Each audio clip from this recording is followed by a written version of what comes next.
Okay. Okay. We start recording. Okay, so we start recording? Yes, okay. we start recording now. Alright, so we start recording. Are you sure we start recording right now? Yes, as true as the colours that are changing on Angel's avatar there.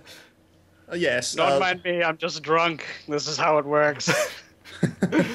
Alright, so everyone, this is me, myself, and I, Madhog and Master, along with my usual co-host, Devar Akvaran of Britain. And tonight we have the honor and a privilege and the honor again to Bitch, don't make it more than it is.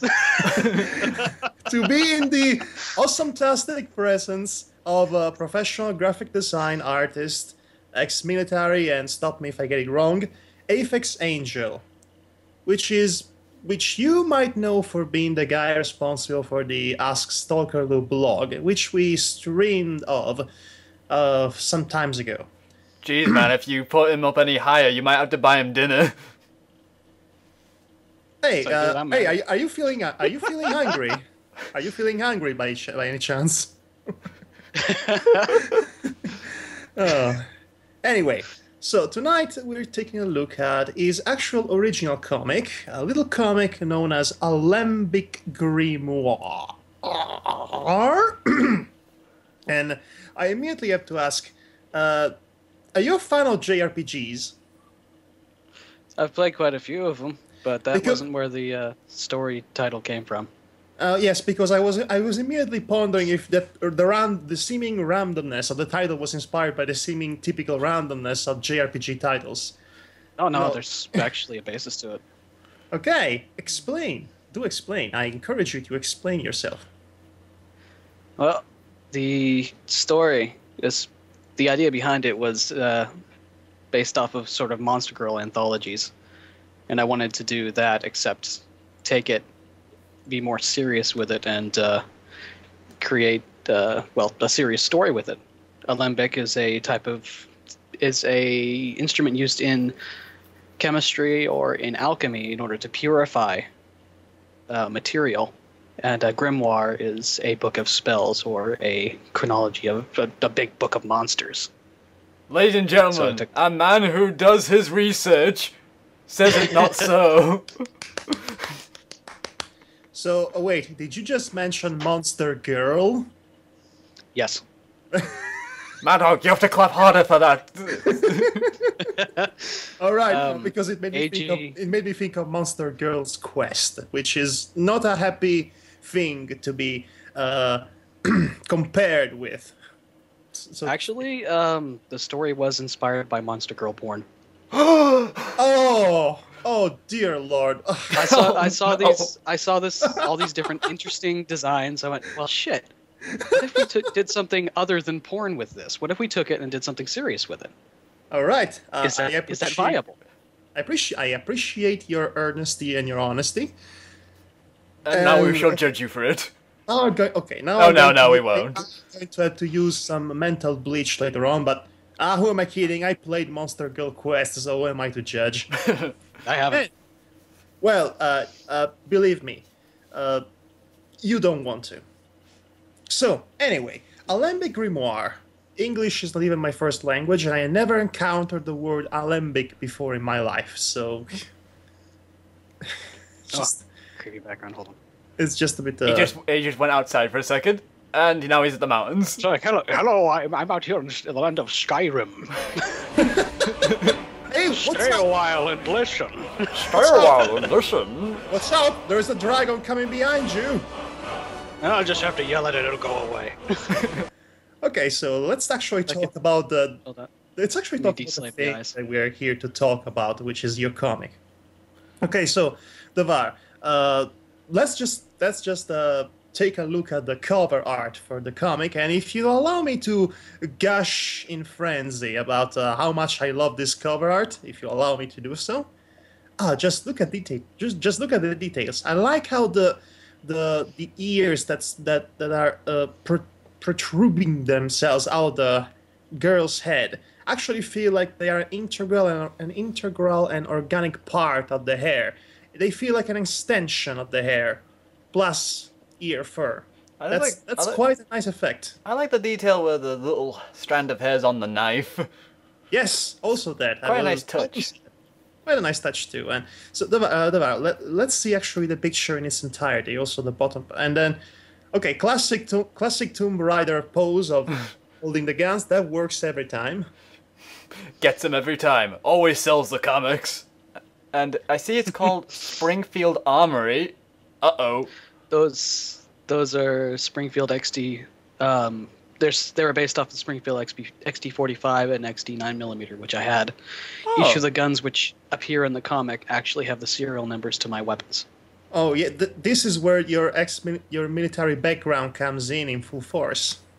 Mm-hmm. All right, this is pretty good. Because let's reinforce this statement. The guy wasn't in the military. He knows how to kill a man with his bare hands.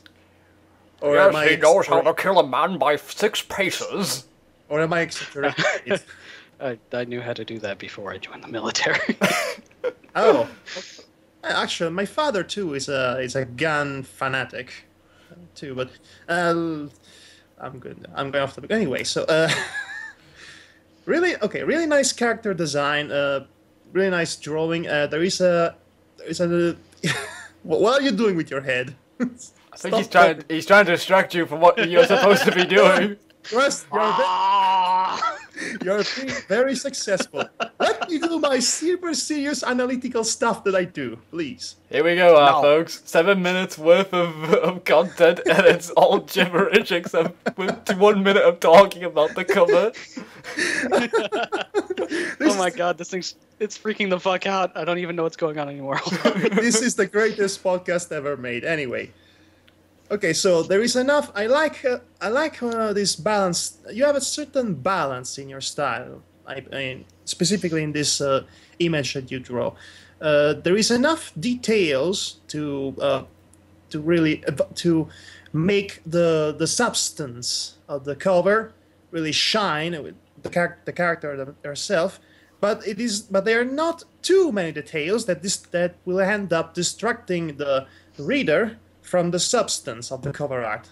So it's a balance. It's a balance between a relatable character design and a fair amount of details that makes it really nice to look at, but not an exaggeration. So it's good. It's professional. It's very professional looking. That's what I'm trying to convey here.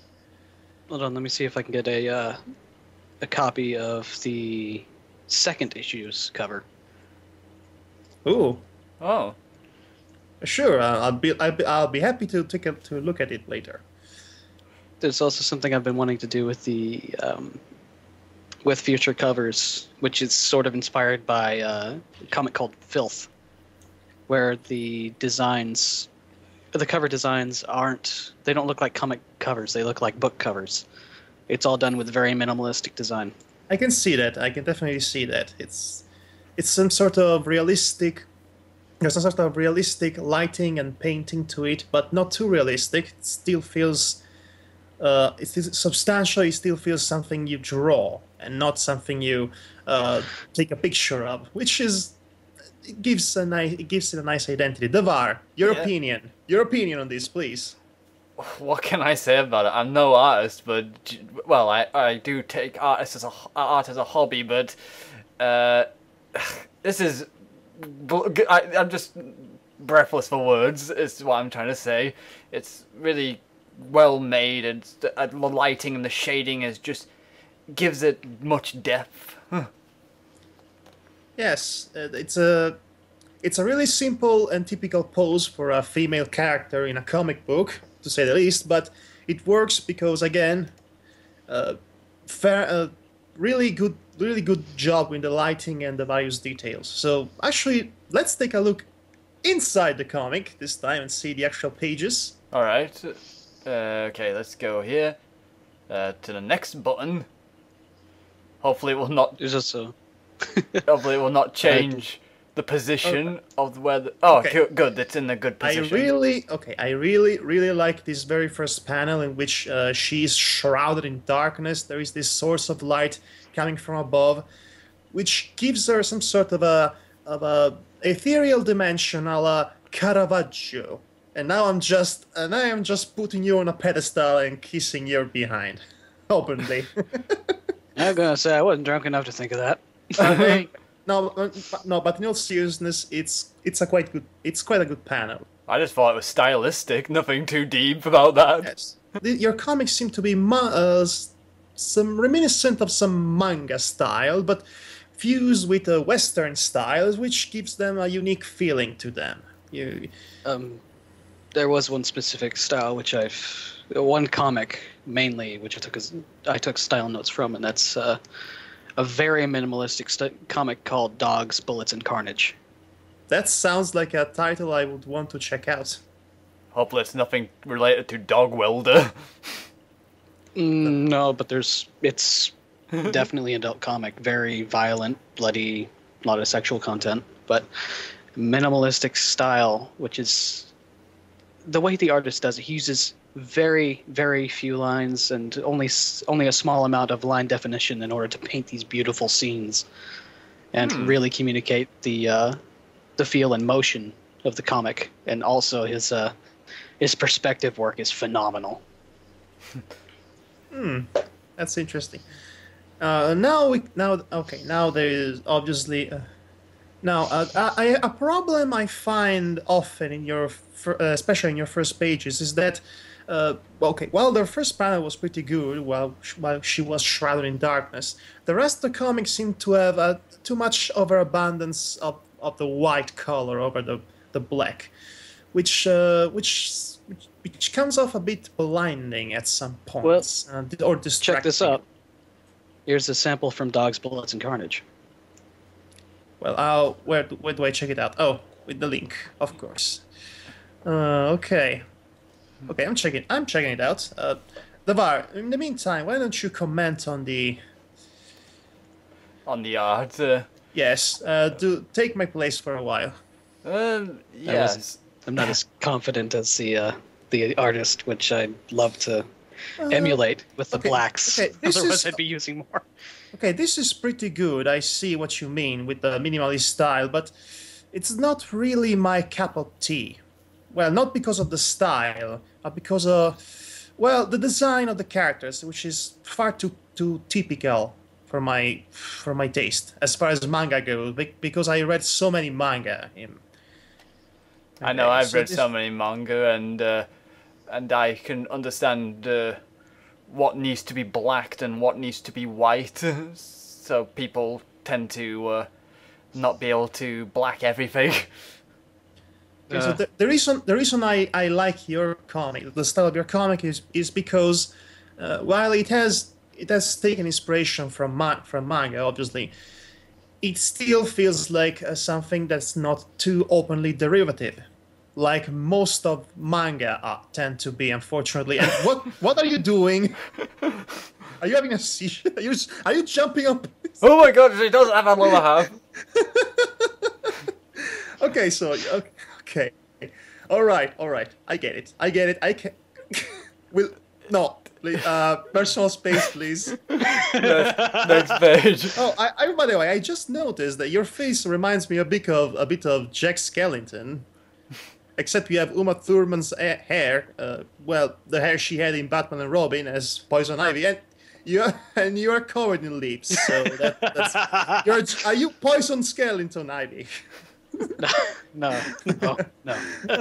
Wait, okay, we have the One Ring here saying, all right, let's try this again.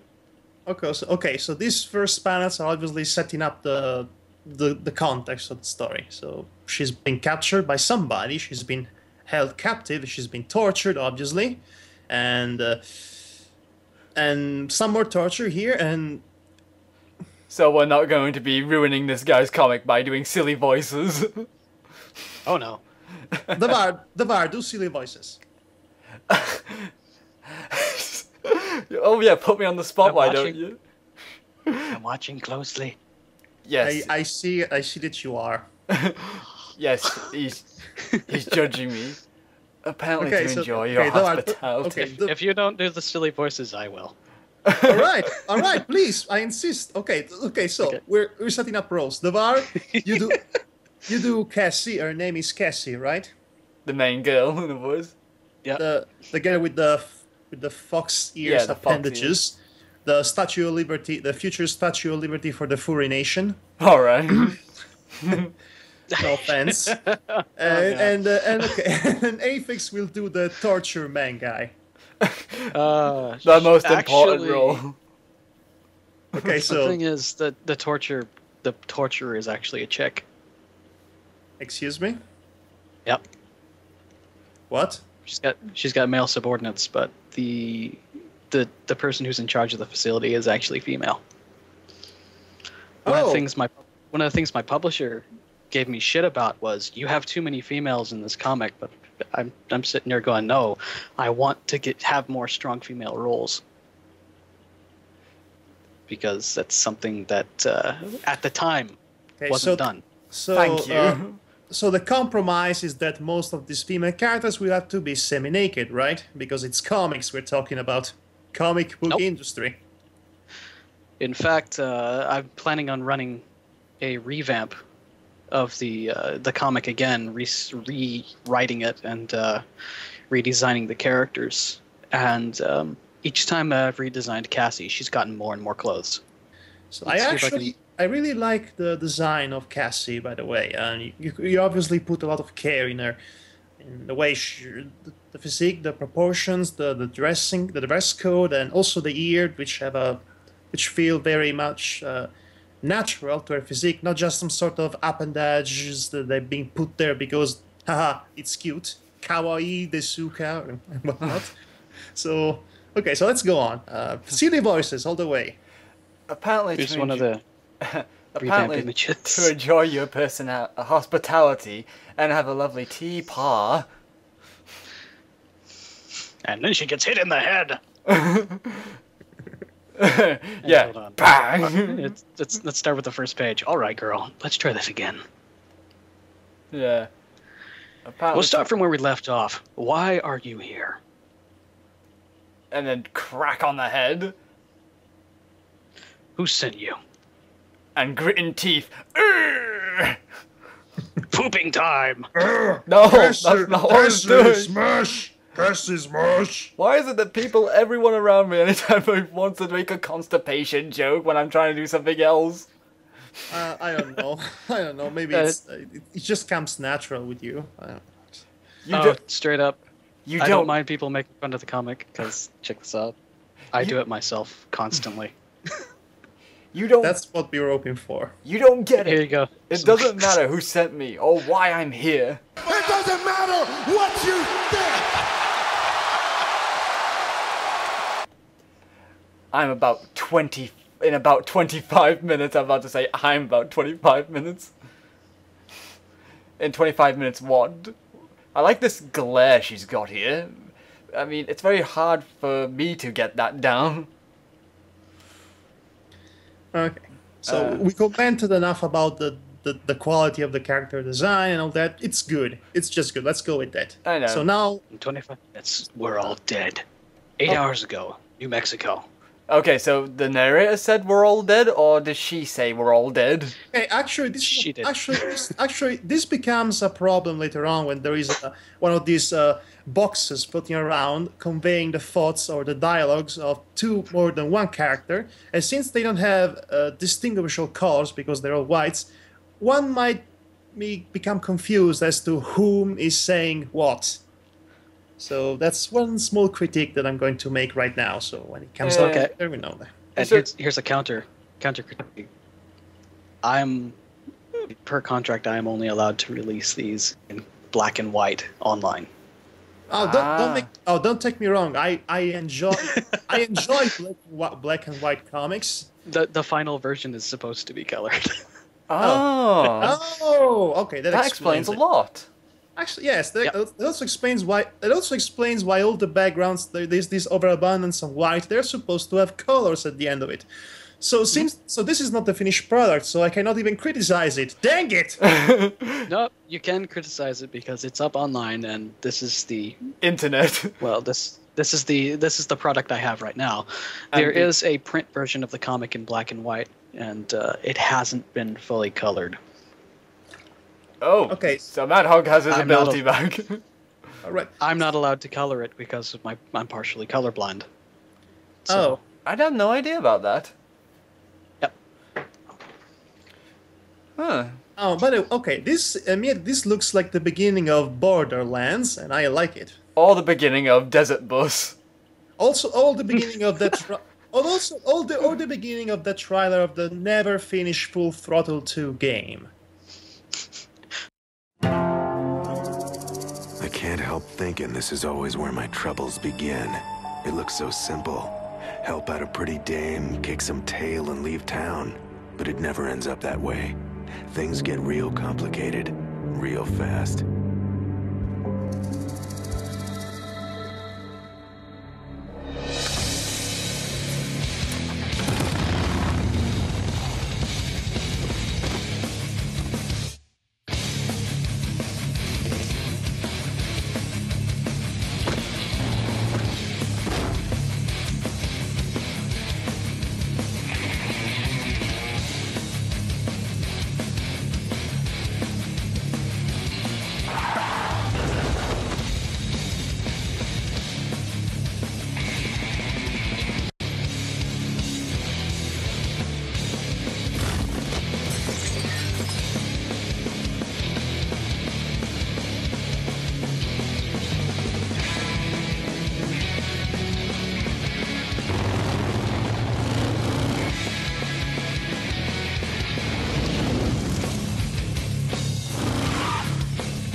The beginning of Desert Bus. You drive into the middle of a desert and throw a bitch out. that would have been a twist in the actual Desert Bus game. Okay. Okay, we got a hissing noise. Okay, apparently that bus has been driven by a rattlesnake. Or Stone Cold Steve Austin. That's brakes, dude. Air brakes. Alright, so... We're here to make fun of it, not put logic into it, man. Your face is logic. Greatest comeback ever. In case you didn't realize, I wear sunglasses and a fedora hat, man. There is no logic to what I'm wearing on my face. He does that indoors, so... Also, he's a cartoon character in real life. Hey, anyway, hold up. Dead. I don't have all my gear. And she gets chucked off onto the desert. This is a recon mission. You're supposed to be traveling light. Maintain radio silence until you're ready for extraction. Burst push 158.17. Good luck out there. Worst tutorial ever. You could at least leave me some extra ammo, you dick. Okay, so working with sexist colleagues. That's such a beautiful line. I don't think it was sexist. There's so much behind that. Actually, you find out later that. Actually, I don't. She's one of those. She's one of those kind of girls that can't seem to get a relationship because she's a little too shy, too little. What is that? Not confident, and she tends to get in trouble a lot because she doesn't listen to. She has problems with authority, and she has given that guy so much shit. By being her partner. Okay, so in other words, it's a female character written by a male. That's okay. I'm glad we clarified that. I like to say actually, it was based on a chick I knew. Oh, okay. My statement still stands. Also, one thing I meant to say earlier. Thank you for writing strong female characters. It's very rare to see that in media, and I would love to see more of that, where males and females are equal. That's the reason why we watch My Little Pony: Friendship is Magic, because it's a full-fledged cast of interesting female characters, and it's a fun cartoon to watch. So it's kind of But if you took those female characters and made them male, would that change the story? Well, no. yes, I think it would. Would that change the dynamic? Yes, it would, because these characters are very much obviously female characters. They are written to be female characters, which is not sexist. It's like saying they are written in a specific way that works because. So you're saying guys can't be effeminate?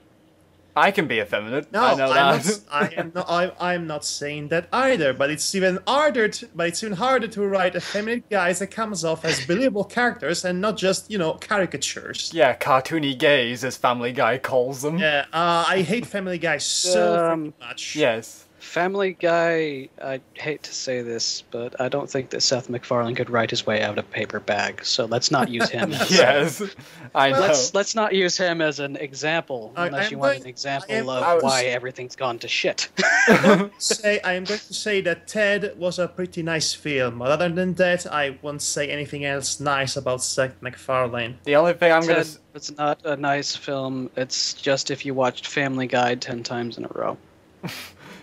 I think it's better. No new jokes. No real new content. Also, no new ideas. I think it's easily better than Family Guy by default, but that's because Family Guy has kind of become the pit of adult entertainment. But anyway, yeah, just one extra thing to you two, as well as to the audience who don't know. I am gender blind, so that means it doesn't matter when a character is male or female to me. It's just a character. Nobody is really gender blind, Devar. You'll find with me I don't care about gender. Anyway, at least it isn't as long too as the character's far away. interesting. Yeah, exactly. He understands Madhog. Yes, of course they care about the character being interesting before the gender. Of course, obviously. I don't see why Command is so interested in this place. I've got a whole... I wrote... That was one of my theses for one of my research papers, was sexuality in the comics, in the medium, in comics. And I gotta say... God, where was I going with this? What? Over-sexualizing things in comics, especially female characters, is the wrong way to go. You don't say. Like DC's New 52. It's just... I don't care in the slightest about DC or Marvel or anything. I don't think I have ever even bothered to read a comic by DC or Marvel that wasn't, I don't know, Watchmen or, the famous ones, the self-contained volumes. Here's the thing. What a lot of comic writers have been doing is they've been taking what's interesting away from the female characters and just over-sexualizing them. Like, take Starfire, for example. I know. Instead of having a personality, she became an intergalactic blow-up doll. Yep. I unfortunately am aware of that. Yes, and we also know comic artists love to break people's backs in order to... Actually, that is not just a problem within comics. It's a problem kind of everywhere in any form of media, of art. That is why we kind of relish and we are glad of the idea of shows of things like Friendship is Magic, or even your comic, for example, that they exist. Which they put care to create characters that function as characters. They are interesting for that. And then they also function as characters in relation of their gender. So it's kind of a win. So it's rare, but it's kind of a win-win situation. We have full-fledged, well-written characters that are in that regard. And stop making faces at me. I'm trying to sound serious. Yes, he's trying to be philosophical. Well, he's trying to be pretentious. You gotta hold your point. Come on. Let's do this. Speaking of, let's have a discussion about postmodernism. Okay. How about transhumanism? I'm sorry. What is that? I am not prepared on the argument. Just kidding. Anyway. It's one of the core themes of this comic. I should have known. Transhumanism, which is also being used as a metaphor for racial and gender discrimination issues. Okay, so it's X-Men. That's what you're saying. It's X-Men. No. Okay, so just so we're clear on one thing right now. I understand that in this comic, in the world of this comic, there are the quote-unquote normals, I'm using air quotes, and people like our protagonist Cassie, who have cute, quirky little kawaii desuka appendages coming out of their bodies. I wanted to ask you if the genetic difference between the two, shall we say, races, are actually granting superpowers to these individuals, or they are just normal people with, just aesthetic differences? They're normal people with aesthetic differences. There are also... I want to say... Yes? There are also some which have been genetically modified in order to focus on specific tasks. Like, there are some characters which do have super strength, but it's because they were bred to work in mines and do manual labor. It's all specialized. There's no flying around and shooting laser beams. None of that shit. That does happen with some characters, but it's because they get stuff like cyborg implants or things like that. Additionally, some characters do get surgical operations in order to change themselves to normal or from.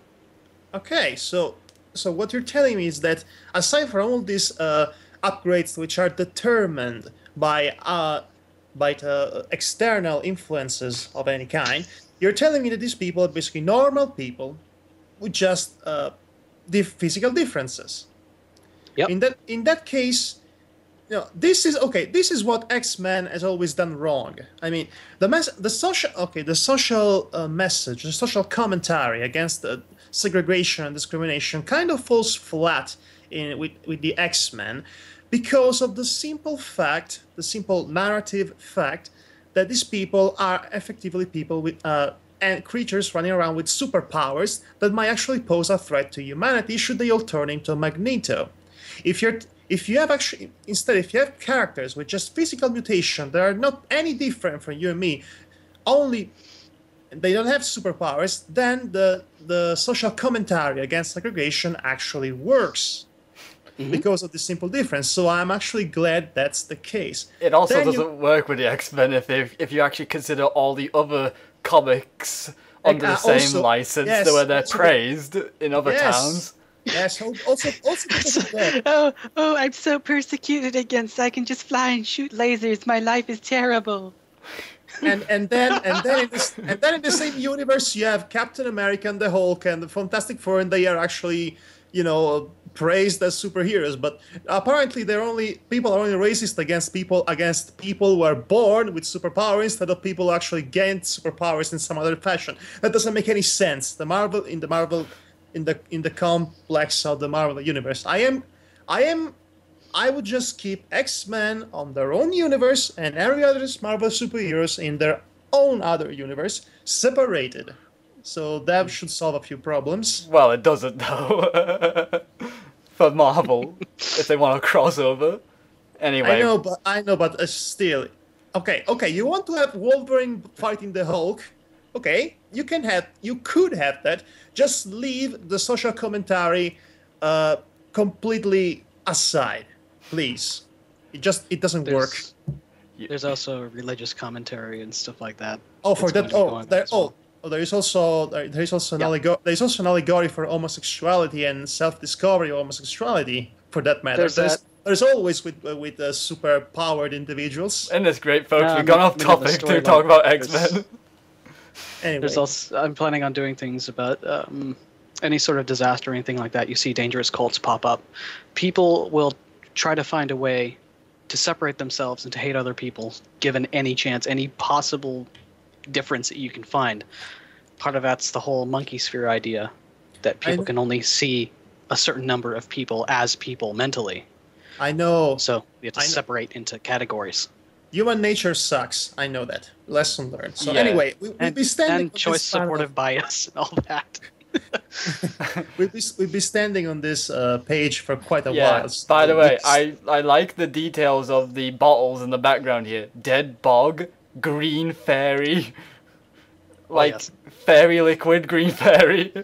Green fairy did they kill Ross Fairy's cousin again and turning into wine?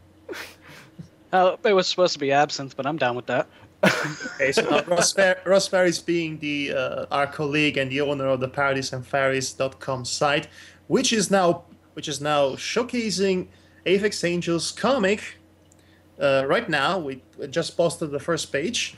Yeah, so let's just go on to the next page here. Anyway, so I actually don't like very much the male character models in your comic. They are not. I don't think they are as good as the female character models because the male characters tend to look all the same, kind of physically speaking. It's it's a bit. I'm better at drawing. I've drawn more girls than guys. No, I would have never guessed. It also doesn't help that most people who, especially in Japanese media, who are used to drawing more interesting female characters, tend to draw same-ish looking males, where they start to blur with one another. Yes, and the female look like Barbie dolls with enlarged heads and enlarged breasts and other assets. So they're not. There's not even much difference. They're all the same templates and archetypes. You know, come to think, it's really hard to find a unique looking art in manga nowadays because they tend to look all the same because of these archetypes and character templates they follow every time they even think of making a story. So anyway, there's a woman here. I can't wait for the new Tsundere character to come out. That's totally a realistic archetype. Do not make me uppercut that Tsundere character. Oh yes, I fucking hate him. Yes, I hate Tsunderes. Tsundere are the worst. Okay. There are a few times in which they actually manage to nail a tsundere character, but for the most part, they are the worst thing ever. And the funny thing is, at the beginning of time, tsundere did not used to be what they are today. The tsundere character was this female character that started off acting hostile against the male protagonist, but then she would have. I know it's bad, but then she will eventually grow fond of him and change her personality. That horrible blonde gal from the second Indiana Jones movie is a perfect example of a classic tsundere character in that regard. So, basically, the problem is, it went from character development to fetishizing mental disorders. No. The problem is that they exist. The problem is that their existence is determined revolve entirely around the male protagonist. And that's why then they cannot be allowed to be characters of their own because the entire arc and their entire fictional life, depends on the male character. Such is the way with the female archetypes in narratives. But that's not even the worst part. Nowadays, a tsundere character is one that begins hostile against the male character, and then she keeps acting hostile against the male character, because she is too shy to admit her true feelings. So she resorts to violence. And now, what is this? He's turned into a military man. Let's leave. Let's take that tsundere argument and put it into a box and drop it inside a river and continue on. Well, there's no fire. I'm not satisfied. Okay, there's a. So let's nuke the river. I don't know. Okay, we have a different female character here. Okay. Who wants to be her? For laughs. Who is a cultist? This is the sister of a character that comes up later. For a different arc. AG originally started on a completely different character set. But I shifted over to Cassie, as her story is much more interesting than that of Theo and Ilya, which are two different characters that will show up later on. And they are the world's first superhumans. But okay, it's long and complicated. But welcome back to the land of the living. You've been staring at that picture for hours. Madhog, you're boring as Gerald. I'm sorry, I cannot read anything through the blur of. Yeah, sorry, I was kidding. Sorry. So pull it up. God, hippie. Here, let me help you. I'll link it. Da-da-da. So you really want me to read it? Okay. Yeah. Okay. He wants you to be a part of this, man. All right. Give me a second. Jeez. Look at those puppy dog eyes he's giving you right now. Hold on, let me find the puppy dog. What is this? It's somewhere in here. The puppy dog eyes are somewhere here in the. Let's see. Puppy dog balls? No, that's not it. No, I meant on the cultist. That would be more funnier. The puppy dog eyes are the cultist. Okay, you sent me a link of a few things, actually. Yes, a lot of things. Go to the bottom one. Okay, what is all this? It's a mess. Some of it was some of them were the parody things that I did. Oh God. Oh God, what? Okay, it looks like. What's happening? You're a floating dog in the middle of the mountains. You are our new savior. I'm the whitish dog. Yes. And Okay, he sounds like Deckard Cain. Can you have the dog sound like Christopher Walken? I would, but I don't know where to put all the commas.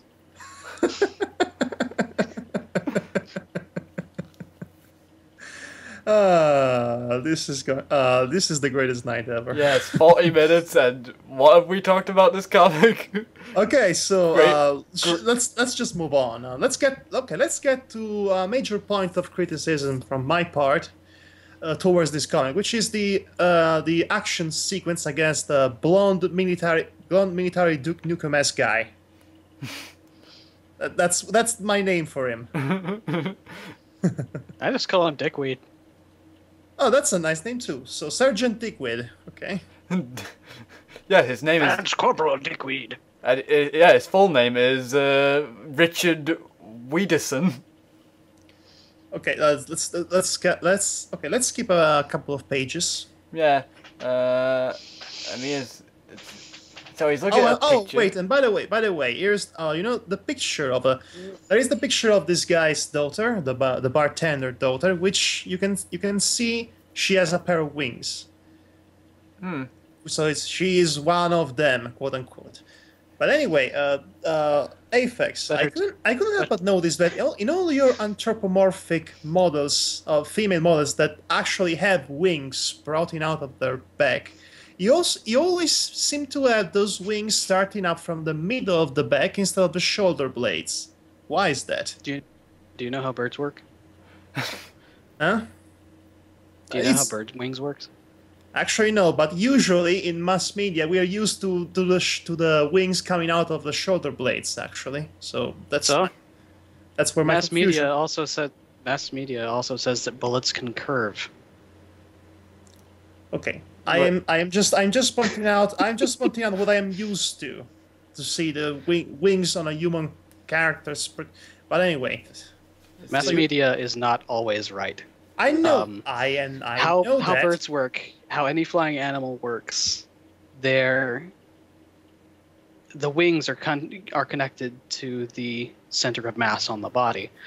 Otherwise, the stress from flying, with the body moving downwards like a pendulum, would cause severe damage to the wing structure where it connects. Thank you for explaining that to me. The reason I put the wings down there is because that's where the center of gravity is on a human body. Ladies and gentlemen, logic thrown into comics. I want to do things different than everybody else does. So I respect that. I would raise a complaint if it was attached to the forehead, the wings. You know, dude, I have seen that. There's an anime called Razafon. There's several animes with characters with wings on their forehead. It's like, what the fuck? How does this work? I was saying that as a joke. You mean that's a thing? Okay, you usually don't question that in anime, just as you usually don't question the anatomy of a man or a woman with wings coming out of their back, because it's just not realistic. So you say that's a thing? It's not a joke that I just made up on the spot. It probably isn't. I mean, it's a thing. Devar, you've seen plenty of anime. You've seen weirder stuff too, I'm sure. I know, anyway. But I'm just surprised about that because I was making a joke. Oh please, they can have sudden appendages coming out of every part of the body in anime. It's just anime. So anyway, let's see. She's looking for a restaurant. Okay, so Gerald's Bar and Grill. Ooh, bitch, be hungry. I know, but I'm hungry as well, actually. And then it turns out all he's serving is grilling the audience. You know, I could go for a hot dog right now. Yeah, you could shove some wieners in your mouth, I bet. Oh, oh no, it was a gay joke. No, hold on. What was that, hot dog? Just give me a second here. I was thinking about eating you, but anyway, okay. That's even better. Let's fix that. Here we go. Now you're a hound from hell. That's nice. Oh, yeah, and now I got a bed. That's a nice place to roast the wieners. And the marshmallows. Okay, can we talk about... Oh, hi there. Everyone, this is Angel's real face. Oh my! Oh, the mustard looks like saliva. It's disgusting. oh, this look okay. Okay, this is how SpongeBob Nightmares looks like. What are you saying about my face? It looks like a crab patty. Oh. Hell yeah! Nice. About time I got get back in there on the fire. Yes, sir, Mr. Krabs. Oh, Aphex, you're awesome. And the woman here is leaving. What? Yes. Anyway. Oh, right, the comic. Yeah, the comic. Sorry, lady, I'm hungry. I want to get in. Oh, you can't get in. I want to get in. Oh, you can't get in. I want to eat spam. No, there is no spam. No, I want to eat spam. No, there is no spam for you. Spam.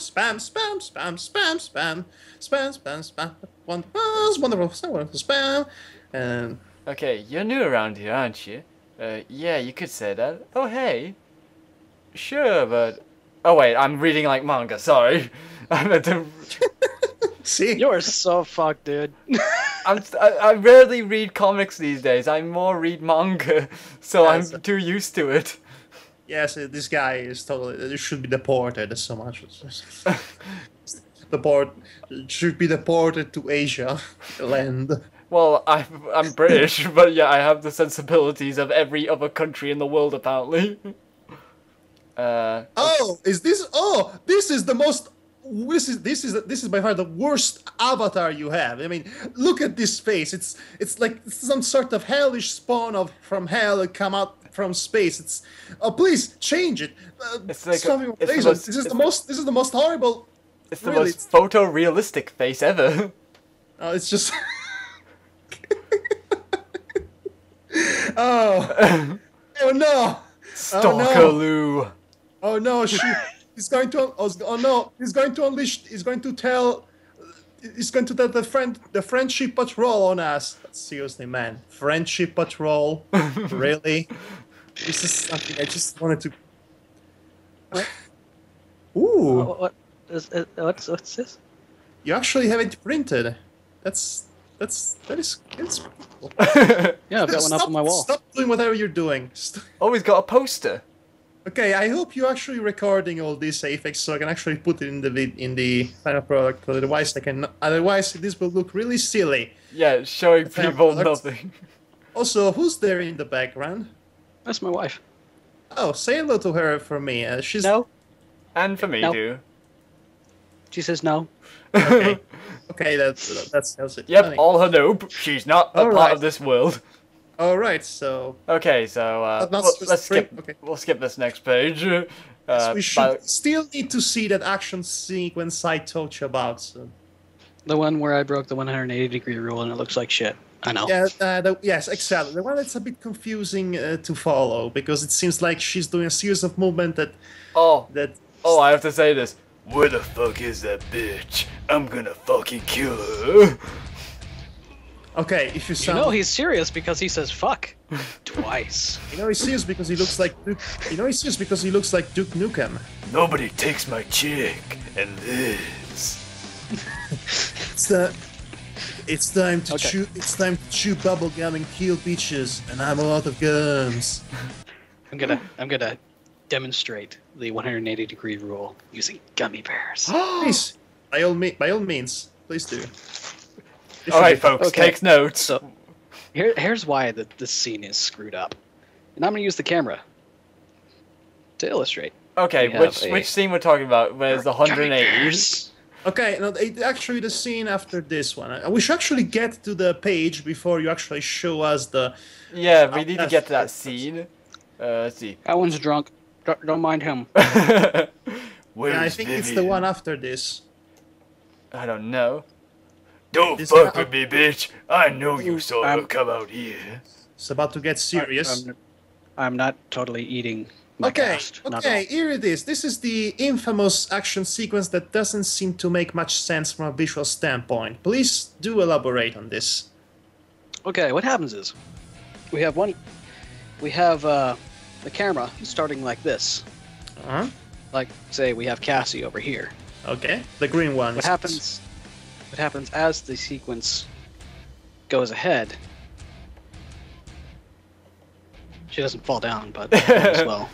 But she moves around the image while the camera pans. Alright. So, actually, it starts off here and ends here with her behind him. Either way, what happens is the camera flips around and then snaps back. Mm-hmm. Yes, I can see that. So it's like a movie.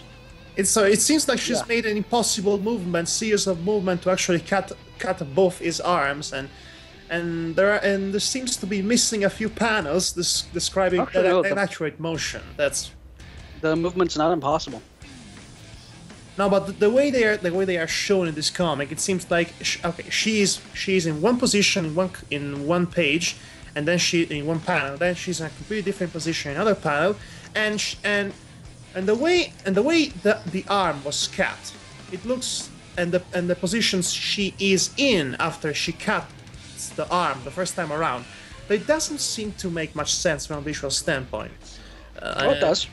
It doesn't make much sense from a visual standpoint, I would guess, but how it works is she comes in with a knife like that, cuts along the bicep, spins around the bone, flips the knife in her hand, brings it around with her back against his, and gets the other bicep. Yes, I get that, but it doesn't look really it doesn't flow. It doesn't flow well, yes, in the page. Yeah, I need to redraw it. It's not bad, but it's a bit confusing. Part of the problem is I had to keep everything down to 28 pages. Where's it 30? Somewhere in there. 28, 30 pages. 31, I believe. It's the total count. Because we're releasing this, you have to remove the title page. Oh, it's 30 pages. So yeah. Standard comics are 32 pages with the front and back cover. And because how Diamond Distribution works, Diamond Distribution is the major distributor of comics in the United States.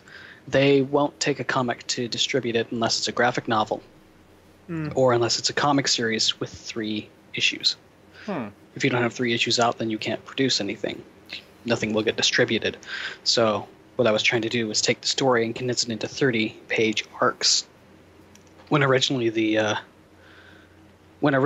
graphic novel it was intended to be was around 120 to 150 pages. So some things got cut here and there, which, well, I'm planning on rewriting it and re-illustrating it as a graphic novel, so flow issues won't be a problem. Okay, that's very interesting information. Yes, indeed. So I really need to ask you right now what. Can I ask you what is your wife doing in the background? Is she stitching a peluche bear? Or... No, she's knitting a blanket. Oh. I'm learning to knit in the round. You're learning to knit in the round? With all these so damn many needles. That's adorable. That's adorable. That blanket she's using, she knitted it herself. That is absolutely adorable. She'll be a great granny sometime in the future. Do not say that now. Oh no! He ate the gummy bears, and now he's gonna eat us. Oh my god! Now there will not be any more reruns of gummy bears. Okay, can you put back the actual faces, please? Can you put the actual avatars, because I want to see what more avatars you got there in that program. Okay. It's just they're so amusing. Almost as amusing as your actual real life face. Okay, folks. Forewarning, a lot of them are dangerously furry. Yes, dude, Dude, did you notice what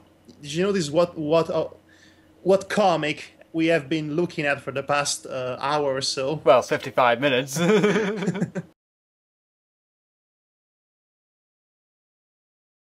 Got any... I'm afraid you need to open your eyes. Samurai Neko Kazuka Shindayo! It's official, folks. Oh, you actually speak Japanese. That is so cool. It's official, folks. Dynasty Warrior Kittens. Go buy it now. Oh, please. They already made Dynasty Warriors Hyrule, so... Yeah, Hyrule Warriors. Dynasty Warriors of Fagabaru. What's stopping them? You know, they should totally make a Dynasty Warriors about the American Revolution. You know, with all the actual George Washington and other historic characters actually acting like the characters from typical Dynasty Warriors game, exactly like Aphex is doing right now. That would be so funny. Dude, you'd have Abraham Lincoln walking out there with a freaking hatchet that's 10 feet long and just killing everyone. Yeah, that's the Civil War. Actually, it's a wrong period of history, but shh, no one knows that. Okay, that's okay. Why not adding? Let's add time travel to the thing, and voila, we have Abraham. Maybe an unlockable character. Abraham Lincoln versus George Washington, a fight to the death involving giant axes. Because final boss, Bill Clinton. And Bill Clinton, the final boss. And Abraham Lincoln is actually 15 meters tall in real life, so. And Bill Clinton's big special would be, Musho special would be, I did not have sexual relations with that woman. And then explosion. Wait, the comic. Okay, let's finish up with the comic. Yes, because we got from special attack. Have a cigar. Go ahead. Shogun Samurai Neku Sama. We are ready to wage battle to the enemy. We wait your orders. Guys, I don't want to worry you, but we only got through... I am sorry, this battle is not honorable. You see what I have to work with, folks? I'm trying to be professional here, and these two are going off track all the time. You professional? Well, I'm a professional amateur. I'm an amateur professional potato. Okay, ladies and gentlemen, this is how you kill the mood. Thank you, Devar. Yay! Can't kill my mood. Next to Guybrush said orange. I think the mood just committed seppuku. Let's see. She's asking for rope. He's not dead. We're going to need to borrow your basement. By the way, we're 20 pages in, folks, and we've been on this for an hour. Okay, so basically the rest of the pages of the comic that are now available is she going into the enemy base to rescue a couple of people, but then something happens that I won't spoil, and you will have to find out what happens once you read the comic for yourself. Because I'm totally pulling that thing right now. You're doing what thing? You know, the thing that I completely teased, that I tease you people to we've shown off the comic so far, but we're not going to show it in its entirety, so I'm teasing people to go looking for themselves instead of I'm basically cock teasing them. That's what I'm doing. I'm holy crud! She has numbers and such in her arm, like a Vocaloid. No, it's like a smartwatch, but her zipper actually has a memristor in it, projector, and laser and infrared sensors, so she can use her arm like a computer. So basically, she has cybernetic implants. Is that what you're saying? No, it's a zipper. She can project it onto a wall and use the wall like a computer. So wait, how does that work? You know how the Bluetooth laser keyboards work? Kind of. You seen those? Kind of. I'm too old-fashioned. I prefer physical keyboards. Yeah, there's products out there right now on the market. Bluetooth laser keyboards. They just project a keyboard with lasers, and you can just touch where the keys would be, and it'll type for you. But with this, you take that and you put an entire computer in it. All right. Oh, that's actually. And you that's say actually, it. So you say it's in a zipper. Yep. So that little thing, so that little zipper attached to a shirt, is projecting it onto a skin. Mm-hmm. Okay. Yeah. Actually, that makes sense. That's actually pretty cool. Moreover, that's actually a bit more believable than the usual. Hey guys, I have like totally a computer implanted in my arm, but like, which is all futuristic and cyberpunk and stuff. Yeah. Or you guys didn't even say anything about the briefcases, which were on top of the van, which weren't held down by any visible means. And I was doing research. I found out that if you the scientists have been experimenting with diffusing water through micropores, and the surface tension alone is enough to hold a man onto a wall. Wow. Well, I'll be. This has been quite an enlightening podcast. Let's see. You need to start a wow count with me because I said wow so many times in this podcast already. Okay, no, we're not doing a wow count. We're not doing a wow count. Okay, this is the last page we will look at, and then we will conclude this. I will say this: I'm a sucker for long billowing capes and hoods like this. I'm a sucker. You don't. I think everyone who ever read comic in their life is a sucker for that kind of look. Otherwise, they wouldn't be so overabundant. I know a friend of mine who wasn't too into it. Okay. I think we've seen enough. Capes. So let's end it here. No more pages looking nuts. All right. So okay, let's end this on the cool page of her. Let's see. That dude. By the way, in the actual recording I'll be giving you later, it's basically just the one where she's standing on top of the building with a billowing cape. Leave it on that one. All right. See, that's who is dead. Okay, that is a cool image, but it's also very, very typical. Nothing that really makes me go crazy. It looks cool, but it's been done so many times. It's kind of a cliche inside of another cliche. It's cliche-ception, basically. But anyway, so final thoughts about this comic for us. It looks interesting for a first issue. I'll give it that. I would give it. I would give a second issue a look. The next chapter, whatever you call it. I cannot comment much on the story because it hasn't been revealed much of it. But I can comment about the fact that it seems promising. It is showing an potentially interesting universe to add some social commentary in it. Already, what you revealed to me about the characters in the story are, it's not going to be like X-Men exactly, which already I like because I'm not a fan of X-Men. No, it's also gonna have some cosmic horror shit, Lovecraftian. Okay. I'm actually a bit more worried about that now that you mention it. This could, but anyway, this could go either way. It's going to be cool. Not only that, you're going to have a bunch of different branching storylines that are all subtly woven in together. Of course you would say that because you're the artist who made it. Yes, of course you would say that. But anyway, I'm judging purely from what we can actually see of this comic so far.